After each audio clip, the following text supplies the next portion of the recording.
Ano ho ang problema ninyo sa inyong anak, Ate Cheryl? Kung gusto ko lang po sana, Mama Carla, magbago na po siya ng pag-uugali niya. Dahil po may mga anak na po siya eh. Dalawa po yung inaalagaan Bakit? Ano po bang problema mo sa ugali ng anak mo? Yung sasagot-sagutin ka, pag bibigyan mo siya ng payo, hindi po siya nakikinig, sasagutin ka niya ng pabalang. Hindi po tama yun bilang, sa akin po bilang ina, nasaktan ako syempre. Tapos sasama pa po sa mga barkada. Madaling araw uuwi. May anak po siya, kailangan po naman... Ilan ang anak? Dalawa po. Dalawang anak. Mga ilang taon? Yung isa po, 2-year-old. Tapos may 2 baby years pa po old siya. at saka may baby. So ilang taon tong anak mo? 25 years old na. 25 anyos. Bakit sa tingin mo nagiging ganito ang ang ginagawang pag-uugali ng anak mo sa'yo? Ang ano ko po kasi dati, hindi ko po kasi napag-aral siya ng ano. Dahil kapos nga rin po kami talaga, Mama Carla, sa financial. Siyempre po yung papa niya, hindi naman po ganun kagaan yung trabaho. Kaya sabi ko po, anak, hindi ko naman lahat ng ano, mabibigay naman namin sa inyo eh. Kasi may mga kapatid ka pang maliliit. Ilan ba ang anak mo? Bali, ano po sila? 8. 8. So, pang Siya po ilan yung itong pinakapanganay. problema mong anak? Pang ilan ito? Panganay po siya, ma'am. Panganay. Ang pangalan niya ay? Rochelle po. Rochelle. Normally, ang mga panganay, dapat tumatayong, ano yan eh, pangalawang magulang, tumatayo silang good example. Pero okay, si Rochelle, ano ba ang nangyari? Si Rochelle naman po kasi... Ganyan ba siya sa umpisa? Ma'am, nung nagtatrabaho po kasi yan, lahat naman po ng gusto ng kapatid niya, binibigay. Nung nabarkada na po kasi siya, ayan na, nag-umpisa na po yung ganyan na... Kailan siya nabarkada? Nung nagkaanak or before mag-anak? Itong nagkaanak na po siya ng pangalawa niya po. Ganyan na po nangyari sa kanya. Okay, sa tingin mo ba impluwensya ito? O meron Malamang siyang siguro, impluwensya po. pinagdadaanan? Baka may May hindi ko kim-kim rin ba po siyang alam. galit sa'yo? Yun po ang Sa hindi tingin ko mo, na- galit ba siya sa'yo? Siguro po, mailalabas niya po siguro galit niya dito, kaya gusto ko po dito kami magharap na dalawa mag-ina. Bakit? Kailan kayo huling nagkita? Mag-ina, hindi ba kayo Nung ano nag-uusap? po, April 27, bali nag-away na po kami, nag-ano na po kami niya mag-ina. Doon po siya, inumpisahan niya po akong sagot-sagutin, doon na po nag-umpisa yung lahat ng ano niya sa akin. Siya raw ang masamang impluensya sa anak ni Cheryl. Aba, hindi pa ito si Rochelle ha. Ito pa lang ang masamang impluensya sa anak ni Cheryl. Jaisel, pasok!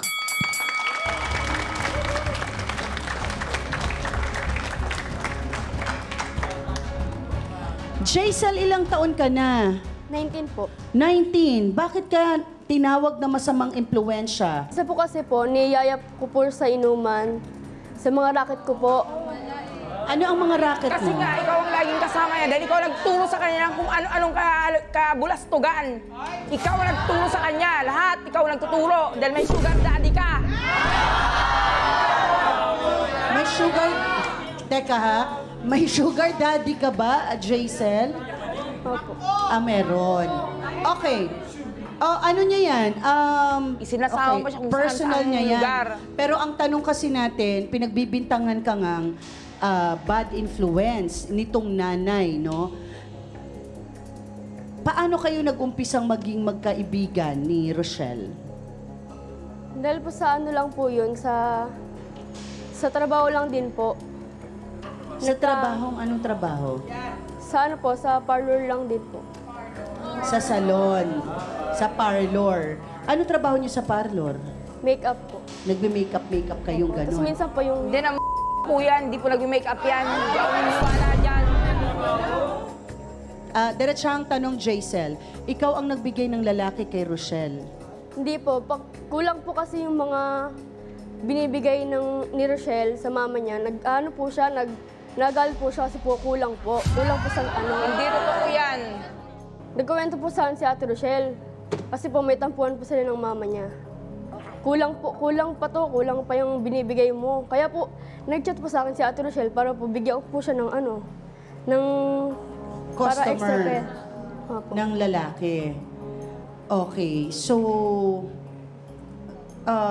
bakit? Para saan yung lalaki?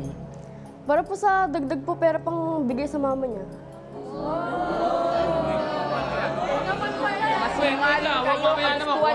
Wala nag-uutos sa inyo.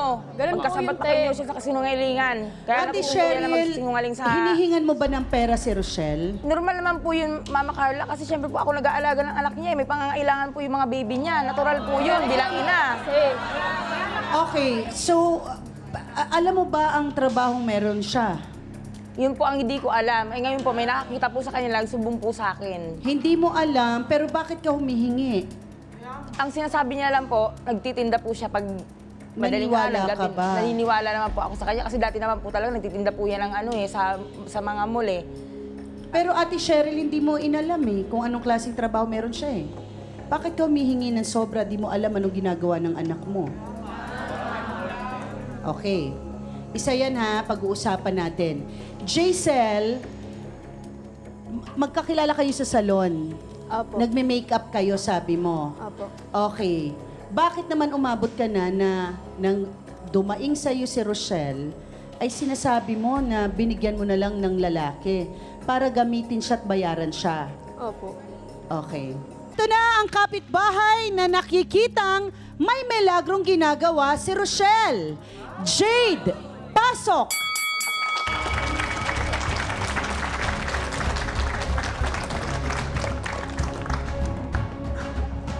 Ate Jade, diretsahang tanong, ano ba tong milagrong sinasabi mong nakikitang ginagawa ni Rochelle? Yun po, nakikipag-inuman po sila doon sa may resto bar po sa labas. Milagro ba yun? Di po, mga lalaki po kasi mga kasama niya po. Nagiinuman po sila, kasama po yung mga lalaki, tapos nagsasayawan na po. Yun po, pasapasahan na po sila ng baso. Na may pakalong-kalong na po doon sa mga lalaki na sa mesa po. Kumakalong-kalong. Opo. Okay. Sino ang kasama niya, Jade, ni Rochelle? Yung mga tropa niya po, yung may Wala kasama- naman doon si Jaisel. Kasama po si Jaisel.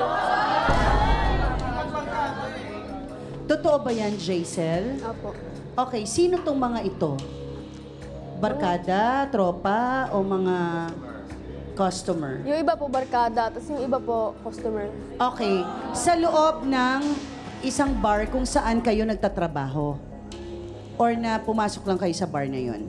Ano lang po kasi yun, sumideline lang po, iba po yung sa salon po. O, diba? Napakasinungaling talaga ng anak mo, Ate She. Hanggang saan ba ang trabaho nyo para malaman natin? Ano na? Diretsa na tayo.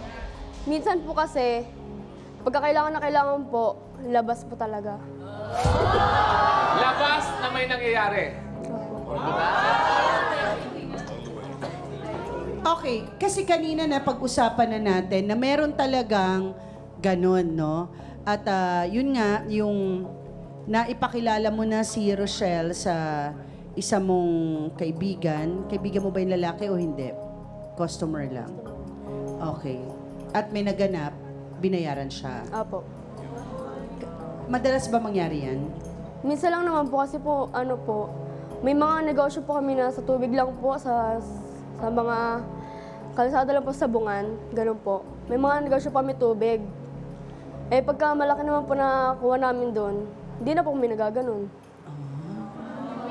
So may sideline talaga kayo sa pagnenegosyo. Ate Cheryl, ano ang nararamdaman mo sa mga naririnig mong ito? Siyempre bilang ina, masakit po sa akin kasi nagsinungaling po sila. Alam ko po, nagtitinda sila eh. Yun lang po ang alam ko eh. Kasi ang sabong naman po sa may amin, magdamag naman po talaga din. Kasi malapit nga po kami sa may Texas eh.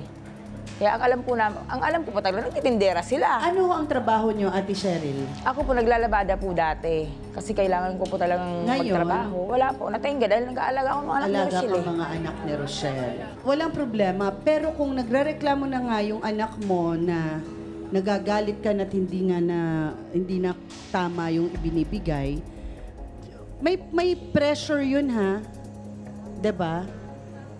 May pressure yun sa mga anak natin. Siyempre, wala rin siyang magawa kasi wala naman talaga mag-aalaga kundi ikaw, 'di ba? So baka na pressure. At maaaring kayo pa ang tumulak sa kanya na kumita ng mas malaki sa ganoong pamamaraan. Easy money. Easy money, no? So, tignan natin mamaya. Kilalanin na natin ang anak sa gitna ng problemang ito. Totoo ba ang paratang sa iyo? Rochelle, pasok.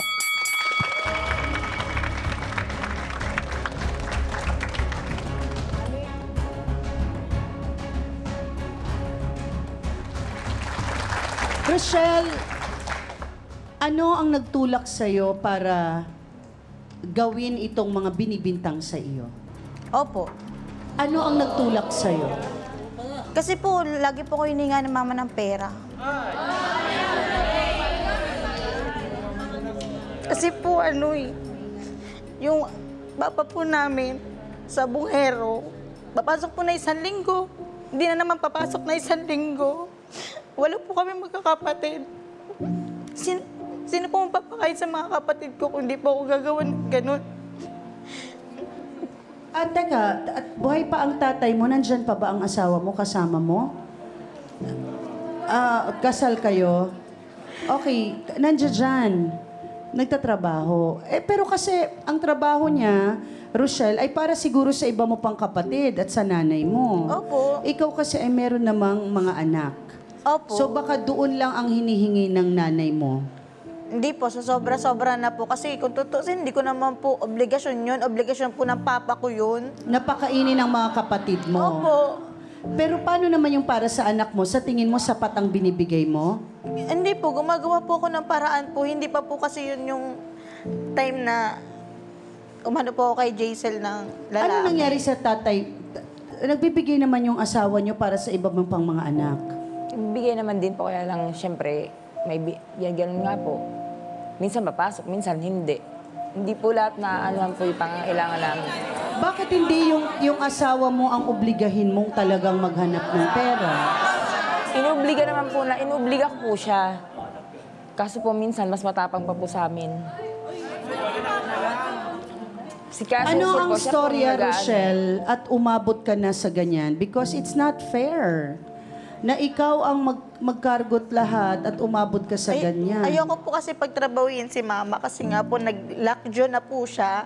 Bawal na po siya magtrabaho. Kaya sabi ko, kahit bagong panganak ako, susubok ako na magtrabaho para lang sa mga anak ko, pati sa mga kapatid ko. So bakit ka umabot sa ganito dahil mataas na ang demands ng hingi sa'yo ng mama mo? Opo, kasi po, nagkasunod-sunod po yung bayaran ng tubig, kuryente, tapos may trabaho naman po si Papa pero ayaw niya pumasok. Lagi po niya dinadaing kay Mama na na masama daw po yung pakiramdam niya, ganun. Hindi din po Ano kasi nangyari, Rochelle? Hindi din po kasi ako makapag-apply kasi puro po ako, may mga visible tattoos po ako. Nagpatato po ako simula po nung namatay yung kung ano. Namatayan ka ng anak. Bakit? Ano po, sa sepsis po. Okay. Nagka-infection. Ang inaalaga ng nanay mo yung dalawa. Pakiramdam ko po kasi wala si Mama lagi sa tabi ko.